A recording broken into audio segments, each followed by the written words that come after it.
इस मुल्क को वो ग़ज़ाई किल्लत तो है ही, सैलाब ज़दगान की मदद भी है, बट ये जो वबाई अमराज फूट पड़ने का अंदेशा है, ख़तरा है, उससे हमें कैसे निपटना है। और ख़ास तौर पे जो डेंगू है जो इस सीज़न में हर साल हमें इससे फ़ाइट करना पड़ता है, तो उसके बारे में जनाब बात करेंगे। चलेंगे गेस्ट की इंट्रोडक्शन की तरफ। हमें आज ज्वाइन किया है डॉक्टर मोहम्मद शेर अली साहब ने, जो रजिस्ट्रार मेडिसिन पिम्स हॉस्पिटल हैं। उनके साथ हमारे साथ मौजूद हैं doctor Farooq Zaman, consultant physician and diabetologist हैं एंड ओबेसिटी मेडिसिन स्पेशलिस्ट हैं। अस्सलाम वालेकुम जी, कैसे हैं आप? ठीक हैं, thank you so much for joining us today. और बहुत अहम टॉपिक, सबसे पहले डॉक्टर मोहम्मद शेर अली साहब आपकी तरफ चलेंगे। थोड़ा सा ये बता दीजिए, क्योंकि लोगों में कन्फ्यूजन भी होती है, कभी भी कुछ बुखार और सिम्टम्स आते हैं तो आजकल जिस टाइम पे जो बीमारी होती है उसी का खदशा होता है, और कई दफ़ा कुछ लोग उसको लाइट भी लेते हैं। जो डेंगू बुखार है ये क्या है, इसके सिम्टम्स क्या हैं? बिस्मिल्लाहिर्रहमानिर्रहीम। डेंगू फीवर बेसिकली एक वायरल इलनेस है और ये बेसिकली मॉस्कीटो के थ्रू स्प्रेड होती है, और वो जो एक मच्छर है उसका एक स्पेसिफ़िक नेम भी है, मेडिकल टर्मिनोलॉजी जो हम यूज़ करते हैं उसको कहते हैं एडिस एजिप्टाई। ये मॉस्कीटो जो होता है ना, ये इसकी एक करेक्टरिस्टिक ये है कि ये फ़्रेश स्टैंडिंग वाटर में ये पाया जाता है। दूसरा, इसमें अगर आप देखें तो इसके जो बॉडी होती है और इसके जो विंग्स होते हैं उस पर बिल्कुल स्पेसिफिक एक स्पॉट्स से होते हैं। इसी वजह से इस मॉस्कीटो को टाइगर मॉस्कीटो भी कहते हैं। तो तीसरी इसमें बात यह है, ये जो मॉस्कीटो होता है ये जब पेशेंट को बाइट करता है तो ये 2 टाइम्स में बाइट करता है, सुबह सवेरे अर्ली इन द मॉर्निंग और शाम के टाइम। तो हम पेशेंट्स को ये भी एडवाइस करते हैं, जब भी ये डेंगू का आउटब्रेक होता है तो इस सीज़न में ये जो 2 टाइमिंग्स है, अर्ली मॉर्निंग में जिस तरह हम वॉक, डॉन एंड डस्क, सुबह के टाइम हम वॉक करते हैं या शाम को, तो अगर इस टाइम आप बाहर निकलते भी है वॉक के लिए तो एटलीस्ट आप मॉस्पेल का इस्तेमाल ज़रूर करें। बीच में ये डेंगू क्या कर रहे होते हैं? एक्चुअली ये बीच का जो टाइम होता है, डे टाइम या नाइट, इसमें ये बाइट नहीं करते। जो इनका बाइट टाइम होता है ना, फीडिंग, बेसिकली ये फीड कर रहे होते हैं ना पेशेंट पे, तो इनका जो ये फीडिंग टाइम होता है ये डॉन और डस्क वाला टाइम होता है। तो अगर हम इस टाइम को अवॉइड कर सकें ना तो इसकी स्प्रेड को हम इधर भी हम स्टॉप कर सकते हैं। अगर हम इसकी अलामात की बात करें तो अगर एक पेशेंट को डेंगू हो जाए, डेंगू में ये है कि बहुत तेज़ बुखार होता है, शदीद किस्म का सर में दर्द होता है, पूरी बॉडी में जॉइंट्स में पेन होता है, इसके अलावा पेशेंट को वॉमिटिंग भी हो सकती है। सीवियर सिम्टम्स में ये भी होता है कि पेशेंट के नाक से या उल्टी में खून आ सकता है, और कुछ केसेस में इवन जिस्म पे रैशेज़ या सुर्ख धब्बे भी बन जाते हैं।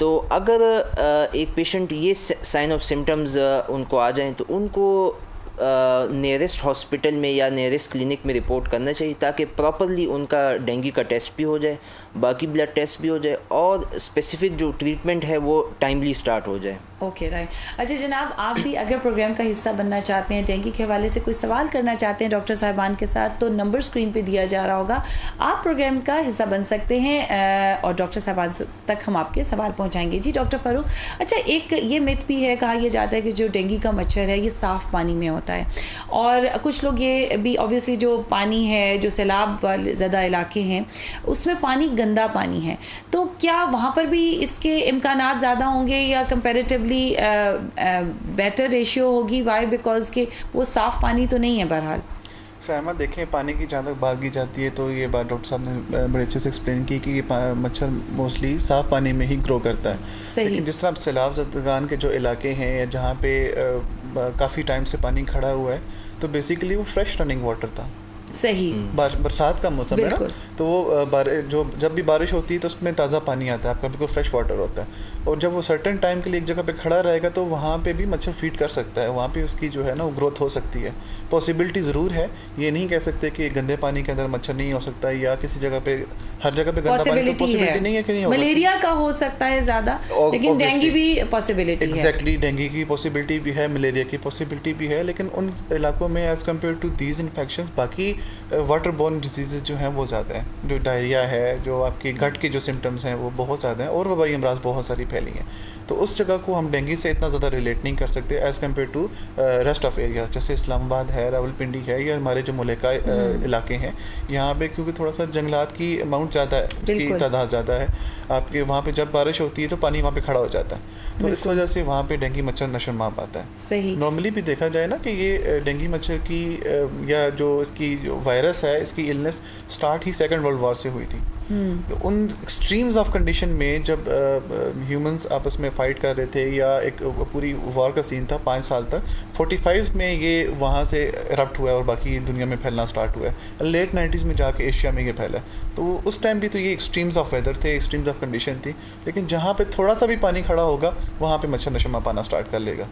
सही। अच्छा डॉक्टर साहब ये बताइएगा कि हमेशा हम देखते हैं कि जो मानसून सीज़न होता है जुलाई अगस्त का, इसमें हमेशा से हम डेंगू एकदम से फैल जाता है। तो क्या कोई ऐसे तरीक़ेकार है कि हम इसकी थोड़ी रोकथाम कर सकें, कुछ प्रिकॉशनरी मेजर्स हम पहले ही ले सकें?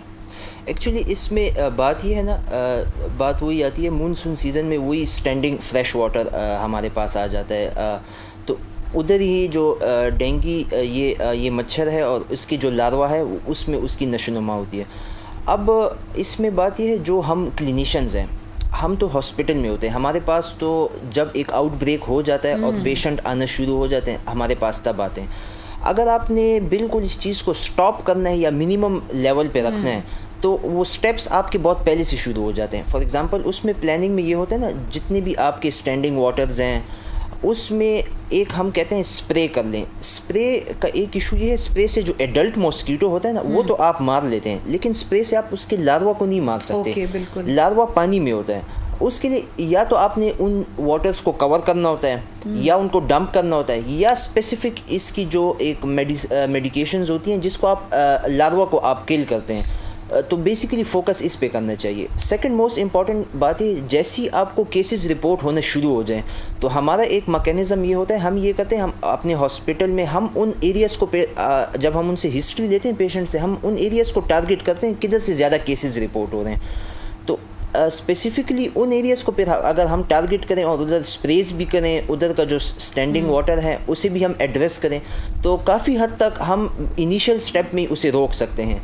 लेकिन अगर उस टाइम पे थोड़ा सा हम केयरलेस हो जाएं तो फिर ये इसका हर साल आता है, इसी तरह आउटब्रेक आता है। और फिर तो कुछ हमारे पेशेंट होते हैं जिसे हम कहते हैं कोमॉर्बिड्स, जो हमारे एल्डरली पेशेंट्स होते हैं 50 एंड अबव, या जिनको फिर डायबिटीज़ होती है, हाइपरटेंशन, दिल के अमराज या बाकी गुर्दों के अमराज, फिर उन पेशेंट्स में अक्सर फिर उनमें मोर्टेलिटी डेथ्स भी हमारी रिपोर्ट हो रही होती है। बिल्कुल। तो इसलिए बिल्कुल जी, हमारे साथ एक कॉलर मौजूद है आयशा वकार कराची से। अस्सलाम वालेकुम आयशा। वालेकुम सलाम, होप यू आर फाइन। अच्छा, मुझे डायबिटोलॉजी से बात करनी थी। मुझे काइंडली बताना था कि मैं किडनी ट्रांसप्लांट पेशेंट हूँ फ्रॉम 2009। ठीक है, मुझे प्रॉब्लम ये है, डायबिटीज़ है मुझे फ्रॉम चाइल्डहुड, मीन्स तकरीबन 30 ईयर्स से। मुझे फेजेस होते हैं, मतलब कभी होता है कि शुगर जो है मेरी काफ़ी ज़्यादा हाई चल रही होती है, एकदम से लो फेज पे आ जाएगी, मतलब 15-20 डेज हाई होगी तो 10-12 डेज मेरी लो पे चली जाएगी, उसी सेम रूटीन के साथ, सेम डाइट के साथ। तो ये क्या प्रॉब्लम है? इस वाइट से मैं भी हूँ क्योंकि ट्रांसप्लांट हुआ हुआ है मेरा। ओह अच्छा, ये थोड़ा सा आउट ऑफ कोर्स क्वेश्चन आ गया, लेकिन फिर भी हम पहुंचा देते हैं अगर आप इस पे कुछ कहना चाहें, क्योंकि ऑब्वियसली अब आपका प्रोफाइल है, आप यहाँ मौजूद हैं, तो आवाम के मसाइल हम हल करने में अपना किरदार अदा करते रहेंगे। जी डॉक्टर साहब कुछ कहना मैं इस बात का आंसर तो दे दूंगा, लेकिन थोड़ा सा हट के टॉपिक से क्वेश्चन है। जिस तरह आयशा ने क्वेश्चन पूछा है कि किडनी ट्रांसप्लांट के पेशेंट, तो इस तरह के पेशेंट्स में इंसुलिन जो हम लगाते हैं या इंसुलिन की जो बाहर से दी जाती है उसको बहुत स्पेसिफिकली मॉनिटर किया जाता है कि कौन सी किस्म है इंसुलिन की जो लगाई जा रही है, और फिर उसके लगाने की यूनिट्स क्या हैं, डोजेस क्या हैं। क्योंकि जब आपका बॉडी मैकेनिज्म कंपनसेट होता है, तो जब आप उसे बाहर से ट्रांसप्लांट करते हैं तो उसमें बहुत से रिएक्टिव और कंपनसेटरी मैकेनिज्म्स एक्टिवेट हो जाते हैं, तो जिसमें आपको इंसुलिन की थोड़ी सी अमाउंट दे के दी जाती है। अब इस तरह के पेशेंट्स को हम ओपनली इस तरह तो क्वेश्चंस में मैं इनको नहीं बता सकता कि what she have to do, but lifestyle जो उन्होंने रखी है, अपने खाने पीने में थोड़ी सी एहतियात रखें, शुगर का इस्तेमाल बहुत ज़्यादा देख के करें।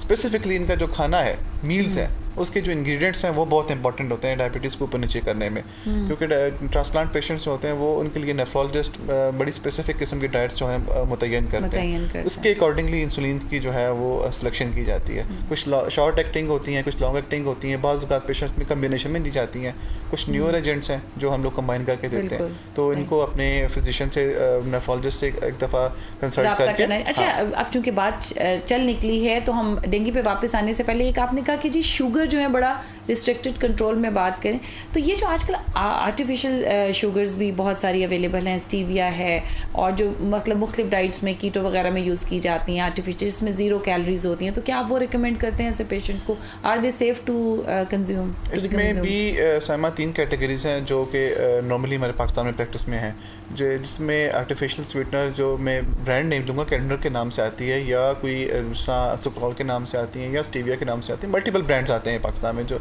यहाँ पे हैं। कुछ ऐसी हैं जो कि सेफ हैं यूज़ करने के लिए, क्योंकि जो आपका जो नॉर्मल शुगर होती है, सुक्रोज होती है, उसी को ही प्रोसेस करके वहाँ से सुक्रालोज निकाली जाती है, तो वो कुछ हद तक सेफ़ है। कुछ आर्टिकल्स कहते हैं सेफ़ हैं, लेकिन कुछ आर्टिकल्स कहते हैं वो भी सेफ़ नहीं है। स्टीविया के बारे में ये कहा जाता है कि इसके नेचुरल इंग्रेडिएंट्स हैं, तो वो कुछ हद तक पेशेंट्स यूज़ करते हैं, लेकिन स्टिल उनको वो टेस्ट ऐसा फील नहीं होता। लेकिन आर्टिफिशियल स्वीटनेस के बारे में हमारी रिकमेंडेशन ये होती है कि they are not safe, not 100% safe, लेकिन कुछ पेशेंट्स जो कंट्रोल नहीं कर सकते अपनी शुगर्स को, अपनी डाइटरी हैबिट्स को, तो हम फिर उनको कुछ थोड़ा स्वीटनर्स में यूज़ करा देते हैं। बिल्कुल। अच्छा जी, आपकी तो चलते डॉक्टर साहब, अच्छा ये मुझे बताएं कि कहा यह जाता है कि जो ये डेंगू का बुखार है या डेंगू की बीमारी है, इसका भी इल्ज़ाम फीमेल मच्छर को दिया जाता है, तो क्या ये फीमेल मच्छर, क्या ये बात सच है? नहीं, इसमें स्पेसिफिकली वो मलेरिया के लिए वो मलेरिया के लिए है, डेंगू में वो चीज़ नहीं है। डेंगू के जो मॉस्कीटो है इसकी कैरेक्टरिस्टिक बिल्कुल मुख्तलिफ है। इसमें दोनों मेल फीमेल दोनों अपना किरदार अदा करते हैं, बिल्कुल स्प्रेड करने में दोनों का किरदार होता है। और दूसरी इसमें जो इम्पोर्टेंट बात यह है ना, अब जिस तरह आजकल हम थोड़ा सा हम फेस कर रहे हैं डेंगू का जो ट्रीटमेंट में हम यूज़ करते हैं, एक तो पहले ये ज़रूरी है सपोर्टिव ट्रीटमेंट है, फिर जो फीवर के लिए हम स्पेसिफिकली यूज़ करते हैं सिंपल पेनाडोल जो है पैरासीटामोल, लेकिन अनफॉर्चुनेटली अब थोड़ी सी उसकी अवेलेबिलिटी की इश्यूज़ हो गए, तो फिर हम खुद जब देखते हैं, हमने ये एक्सपीरियंस किया है कि पेनाडोल अवेलेबल नहीं है, तो जो पेशेंट्स हमारे जाते हैं फार्मास्यूटिकल फार्मेसीज़ पे, तो फार्मेसी पे अब उनको इस तरह नॉलेज नहीं होती, वो उनको कोई और दर्द की गोली दे देते हैं। अब उसमें इशू ये होता है कि अगर उनको ब्रोफिन या कोई बाकी दर्द की गोली उनको मिल जाए, तो उससे उनके प्लेटलेट काउंट्स जो होते हैं मजीद गिरने का खतरा होता है, और ब्रोफिन से और बाकी डेंगू का तो एक अहम जो अमवात की वजह थी, जब कुछ साल पहले ये आया और उसकी वैक्सीन अवेलेबल नहीं थी, तो प्लेटलेट के जो ड्रॉप डाउन था उसी की वजह से लोग मर रहे थे। उस टाइम भी ये था, उस टाइम भी लोग उसमें एनसेड्स जिसे हम कहते हैं, जो दर्द की गोलियां होती है जिसमें ब्रोफिन है, नेप्रोक्सिन, ये दवाइयाँ होती हैं, लोग वो यूज़ करते थे। तो अभी भी ऐसे पेशेंट्स अगर वो मेडिसिन यूज़ कर ले, एक तो एकदम से उसके इनको प्लेटलेट काउंट्स गिर जाते हैं, दूसरे फिर वो हमारे पास जब प्रेजेंट करते हैं वो सीवियर कंडीशन में प्रेजेंट करते हैं, जिसे हम कहते हैं डेंगू शॉक सिंड्रोम या डेंगू हेमोरेजिक फीवर, फिर वो बिल्कुल सीवियर सिम्टम्स में प्रेजेंट करते हैं। तो टेक होम मैसेज इसमें यह है कि अगर आपको पेनाडोल अवेलेबल नहीं है तो इसके अल्टरनेटिव ब्रांड्स भी मौजूद है। पैरासीटामोल के नेम से अगर आपको किसी भी इंग्रेडिएंट आपको अगर ये मेडिसिन मिल रही है पैरासीटामोल के नेम से, तो आपने वो यूज़ करनी है। इसके अलावा जो बाकी दर्द की गोलियां हैं वो रिकमेंडेड नहीं है। पैरासीटामोल तो आपकी इतला के लिए है कि उन्होंने यहाँ पे अपनी वाइंड अप कर लिया जस्ट बिकॉज कि उनको लगा क्योंकि प्राइस हाइक्स थी और डॉलर की प्राइस थी, व्हाटएवर, उनको प्राइस इंक्रीज़ नहीं करने दी गई बेसिकली, और उनको ये कॉस्ट इफेक्टिव नहीं लिया तो उन्होंने। लेकिन अगेन जैसे कि आप बड़ी अच्छी मुझसे बात कर रहे थे ऑफ द स्क्रीन, डॉक्टर साहब कह रहे थे कि जो हमारी और इस तरह की लोकल ब्रांड्स हैं उनको प्रमोट करना चाहिए। इक्वली गुड है, मैं चाहती हूँ आज ज़रा आप बताएं आवाम को ताकि उनका भरोसा हो इस चीज़ के ऊपर कि हम ले सकते हैं लोकल ब्रांड्स। बिल्कुल ले भी सकते हैं। दूसरा वो जो लोकल ब्रांड्स भी हैं वो सर्टिफाइड है और हमारी जो बड़े सख्त चेक्स होते हैं उनके ऊपर, सर्टिफिकेशंस होते हैं, उनके पास प्रॉपर सर्टिफिकेशन है, एनओसीज है उनके पास, तो ऐसी बात नहीं है। हाँ, एक इशू उनका ये है वो भी वो उस तरह प्रमोट नहीं है, तो लोगों को उनके नेम्स का नहीं पता। तो ये इसमें थोड़ा सा गवर्नमेंट का भी ये आता है, अगर एक मेडिसिन शॉर्ट है तो आप अल्टरनेटिव ब्रांड्स को प्रमोट करें ताकि वो जो एक अवेलेबिलिटी भी उसकी हो जाए और वो जो एक डिजीज़ है अभी एपिडेमिक आया हुआ है वो कॉम्प्लिकेट भी ना हो। अच्छा, आप मुझे बताइए कि डॉक्टर साहब कि जैसे ये होता है ना कि लाइक कोरोना में भी ये कहा था कि दूसरी दफ़ा तीसरी दफ़ा लोगों को हो रहा था कि डेंगू किसी को एक दफ़ा हो चुका है और वो उसे रिकवर कर चुका है, तो क्या उसको दोबारा भी होने के चांसेस हैं या बस उसकी इम्यूनिटी बढ़ गई है? सामा ऐसा है कि इसमें डेंगू की जो नॉर्मली है ना वो 4 सीरोटाइप्स हैं जिसको हम लोग 4 कैटेगरीज में डिवाइड करते हैं। आगे से उनकी फर्दर सब कैटेगरीज हैं। जो कैटेगरी 1 है, जो फर्स्ट टाइप होती है उसकी फर्दर 3 टाइप्स होती हैं, सेकंड की फर्दर 6 टाइप्स होती हैं, एंड देन रेस्ट ऑफ 4 जब नॉर्मली जो प्रीवियस स्टडीज़ देखी गई हैं जितनी पास हिस्ट्रीज़ में, वो ये है कि एक दफ़ा अगर आपको डेंगू किसी एक स्ट्रेन से होता है तो आपकी बॉडी लाइफ लॉन्ग इम्यूनिटी इसमें डेवलप कर लेती है। लेकिन जब सेकंड अगेन आपको किसी और सब क्लास से आपको होगा तो वो थोड़ा सा उससे एग्रेसिव प्रेजेंट करती है। तो ये ज़रूरी नहीं है कि एक दफ़ा अगर आपको हुआ तो दूसरी दफ़ा नहीं होगा, तो मोस्ट पॉसिबली दूसरी दफ़ा किसी और सब टाइप से आपको हो, थर्ड टाइप किसी और सब टाइप से। एग्जैक्टली। और जितनी दफ़ा ये आपकी जो बॉडी से इफेक्ट होती है वो उससे एग्रेसिव प्रेजेंट करती है। सही है। तो इसमें डॉक्टर साहब आप ये बताइएगा क्या इसमें भी कोई प्रिवेंटिव मेडिसिन है? जैसे कि कोरोना की तो वैक्सीन आ गई थी और यही ऑब्वियसली कहा जा रहा था कि जी सब लगवाएं इरिस्पेक्टिव कि आपको हुआ या नहीं हुआ, एज अ प्रिकॉशनरी मेजर। तो क्या इसमें भी इस केस में हो सकता है? इसमें बिल्कुल मैं डॉक्टर साहब की बात को सेकंड करूंगा और इसको कंटिन्यू करूंगा। यही वजह है कि अभी तक डेंगू के लिए उस तरह एक मास वैक्सीनेशन हम नहीं कर सकते।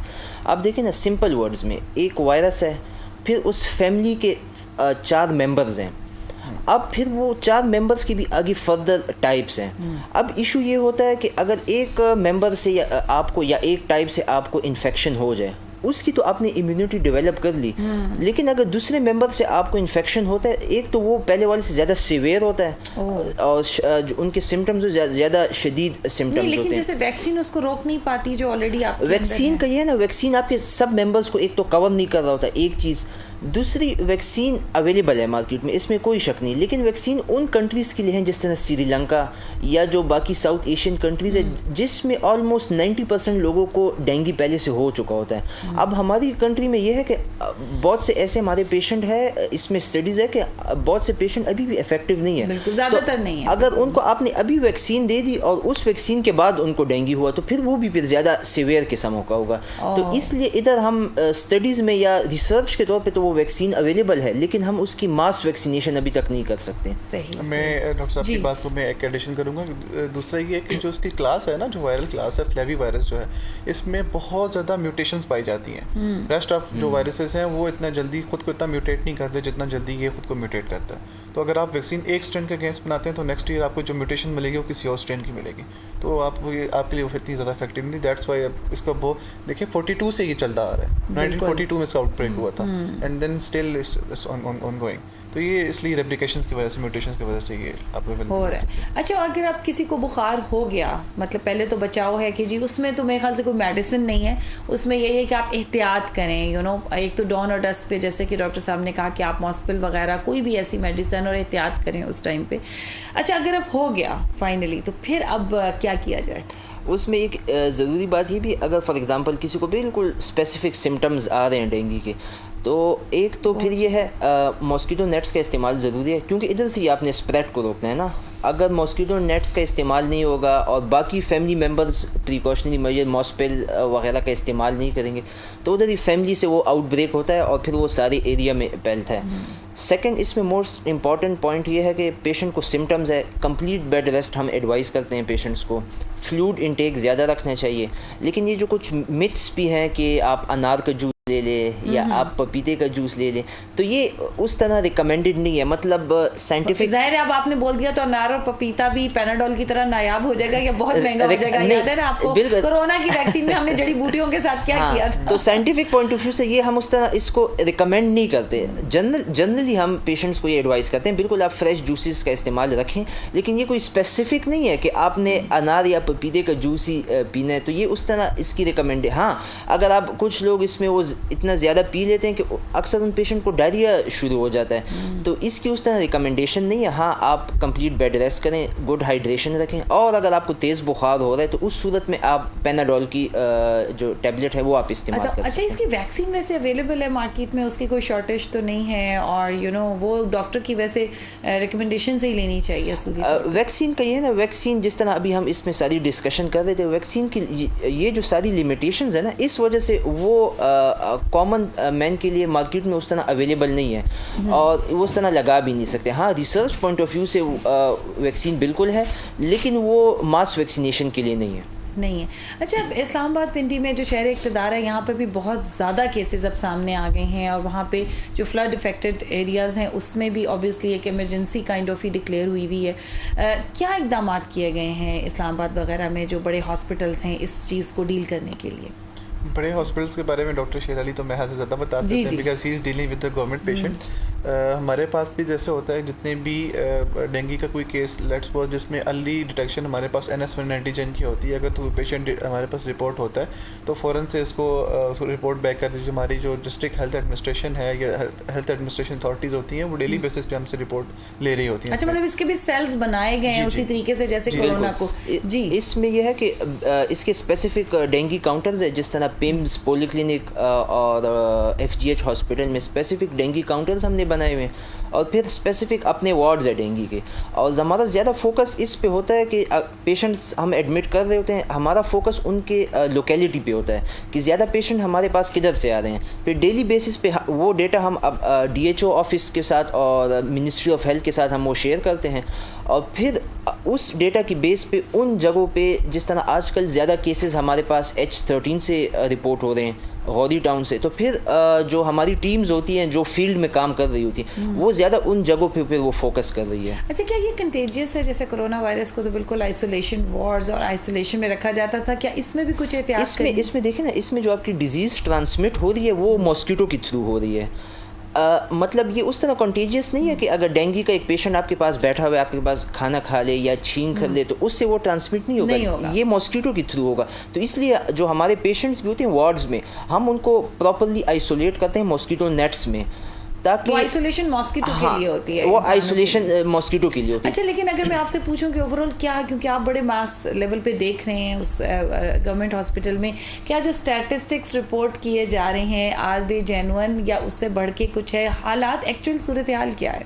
नहीं, एक्चुअली हम तो बहुत ज़्यादा पेशेंट्स रिपोर्ट हो रहे हैं, इसमें कोई शक नहीं है। डेली के बेसिस पे अगर मैं आपको बताऊं तो अभी तो हमारे फिगर्स डेली बेसिस पे 400 प्लस पे चले गए हैं इस्लामाबाद में जो रिपोर्ट हो रहे हैं। तो केसेस बहुत ज़्यादा रिपोर्ट हो रहे हैं, लेकिन अच्छी बात इसमें जो एक पॉजिटिव है, मोर्टेलिटी अभी उस तरह नहीं है, क्योंकि उसमें एक तो हमारी ट्रीटमेंट प्लान्स और एक रिसर्च इतनी हो गई है डेंगू पे, और हमारे जो हेल्थ केयर स्टाफ है जिसमें डॉक्टर्स, नर्सिंग और पैरामेडिक्स वो इतने ट्रेन हो गए हैं इस डिज़ीज़ को मैनेजमेंट में कि अल्हम्दुलिल्लाह अभी तक उस तरह मोर्टेलिटी अगर आप कहें तो अभी भी बिल्कुल 1% से कम है। सही है।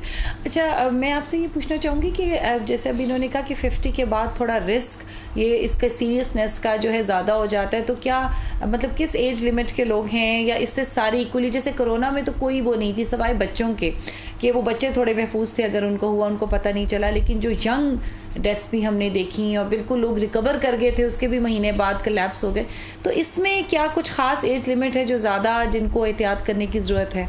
इसमें अगर हम डिफ्रेंशिएट करें तो जैसे आपने बच्चों का कहा था कोविड को स्पेयर किया था, डेंगू में थोड़ा सा इसमें अपोजिट चीज़ देखी जाती है। नॉर्मली 15 ईयर्स से लेस में बहुत कम चांसेस होते हैं कि आपको ये अफेक्ट करेगा डेंगू फीवर, लेकिन अगर वंस ये पाया जाए बच्चों में अगर हो तो ये बड़ा सीरियस उसमें शिद्दत इख्तियार कर जाता है। और जो अडल्ट पॉपुलेशन है उसमें भी देखिए नॉर्मली ये होता है कि आपको मच्छर काटने के बाद 1-2 दिन तक सिम्टम नहीं आते इसके, सेकंड और थर्ड डे के बाद जब इसकी वायरस जो टाइटर्स होते हैं वो हाई लेवल अचीव करते हैं तो फिर आपको फीवर आना स्टार्ट होता है, बायोफेजिक फीवर होता है नॉर्मली इसमें। तो जब तक पेशेंट अपने आप को हाइड्रेटेड रखता है, ख़ुद अपनी जो प्रिवेंटिव मेजर्स हैं या जो जिसको हम कह सकते हैं कि ख़ुद को अपनी सपोर्टिव केयर जारी रखता है तो वो पेशेंट ठीक रहता है। और अगर खुदा ना खास्ता बाज़ औक़ात इसमें ज़रूरी नहीं है कि सब में हो, लेकिन कुछ पेशेंट्स में ऐसा होता है कि छोटे छोटे रैशेस आना स्टार्ट होते हैं, वो सीरियसनेस की तरफ लेके चले जाते हैं। क्योंकि देखिए इसकी स्ट्रेन हैं, आपको नहीं पता चलता कि कौन से मच्छर ने आपको किस टाइम काटा, ठीक है, कौन सी स्ट्रेन आपके अंदर इंट्रोड्यूस हुई है। तो कोई भी स्ट्रेन किसी भी टाइम पे कोई सीरियस शिद्दत इख्तियार कर सकती है। लेकिन जो छोटे मोटे सिम्टम्स हैं, जैसे the most important is that female में बहुत ज़्यादा जो उसमें पोलीमेनोरेजिया कहते हैं, या उसमें जो छोटे बच्चे होते हैं उनमें ओरल अल्सर्स होते हैं वो ब्लीड करना स्टार्ट कर जाते हैं, या लेट टू 50s की पॉपुलेशन होती है उसमें भी ओरल अल्सर या मुंह के अंदर से या गैस्ट्रोइंटेस्टाइनल ब्लीडिंग जो होती है वो होना स्टार्ट हो जाए, तो वो काफ़ी शिद्दत इख्तियार कर जाती है बीमारी उसमें। तो वो पेशेंट फ़ौरन से हॉस्पिटल में रिपोर्ट करें एज सुन एज पॉसिबल। वैसे भी बेहतर ये है कि जब घर पे इलाज मुमकिन है अगर हो जाए और लोग नहीं जाके दिखाते, या you must consult a doctor? बिल्कुल, बेसिकली जो डेंगू है ना उसका एडमिशन का एक स्पेसिफिक क्राइटेरिया है। और इसमें जब हम पेशेंट को देखते हैं तो ये जिस तरह सर भी बात करें, इसमें डेंजर साइंस होते हैं। वो डेंजर साइंस मैं बता भी देता हूँ। अगर एक पेशेंट को सीवियर वॉमिटिंग हो रही है, सेवियर एब्डोमिनल पेन है, पेट में दर्द हो रहा है। एक पेशेंट है, उसका छोटा पेशाब आना, यूरिन बंद हो गया है लास्ट 5 घंटों से, नाक से या उल्टी में खून आ रहा है, या जिस्म पे जो है ना बिल्कुल रेड रैशेस या सुर्ख से धब्बे बन गए हैं, ये, या बिल्कुल पेशेंट लेथार्जिक हो गया है और अब बीपी उसका बिल्कुल डाउन हो गया और हार्ट रेट जो है ना उसका इंक्रीज़ हो गया।